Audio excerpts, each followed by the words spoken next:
And here's the Queensland Premier speaking to the media just a few days out from the election. And their nurses. And just a few weeks ago, we expanded access to MS2 step, and every member of the LNP voted against it. So a few weeks ago, David Crisafulli was opposed to MS2 step. Now he says he's pro-choice. Well, MS2 step is a pretty fundamental component of being pro-choice.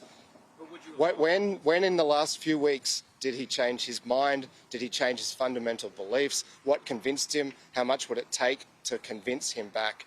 And as I said, Josh, these matters are decisions of the caucus about what is and isn't a conscience vote, but you know what our consciences say by how we vote, what we believe and what we say. Is that a yes? Well, that's a decision for the caucus at that point in time. Sorry, but you can't accuse Crisafulli of not being truthful about his intentions. He hasn't answered that question. I'm saying those decisions are most likely questions of conscience, but you know what our conscience says. So if we had a majority, if Labor has a majority, those bills will be defeated. If the LNP has a majority, they will be passed. Because you had two Labor members who didn't go along with the decriminalisation. You had one who abstained and one who voted no. So would you allow a conscience vote? While all if the bill rest, does go ahead, as the candidates while say, all the rest voted yes. So the complete opposite of the LNP. So the LNP had 3 members, 2 remaining, who voted for women's right to choose. All of the rest voted against. In the Labor caucus, it was the complete opposite. And so what you can know is, if Labor has a majority, then those bills to limit women's rights will be defeated.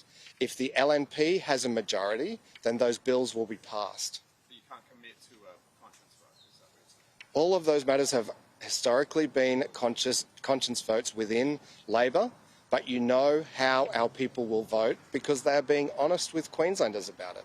The 2-part hydro projects at the centre of your energy plan are facing possible amounts of delays. When did you first know that the Brumble plant was behind schedule, and what have you done about that? Well, I remember back to 2015 when we first announced our 2030 renewables target, and we were faced with similar questions then. People said we couldn't achieve it. People said the lights would go out. People said it would affect prices. And today I can confirm that we will meet that 2030 renewable energy target 2 years early, in 2028. So I'm very confident that we will deliver the projects that achieve our targets because we have a plan. The LNP has no plan whatsoever. In another flip of his fundamental beliefs, David Crisafulli voted for our plan, but now says he doesn't believe in our plan. He voted to deliver emissions reductions, but now says he wants to keep coal-fired generators open. How can you confirm that being 2 years early? The Premier there on a range of issues, including the renewable energy target.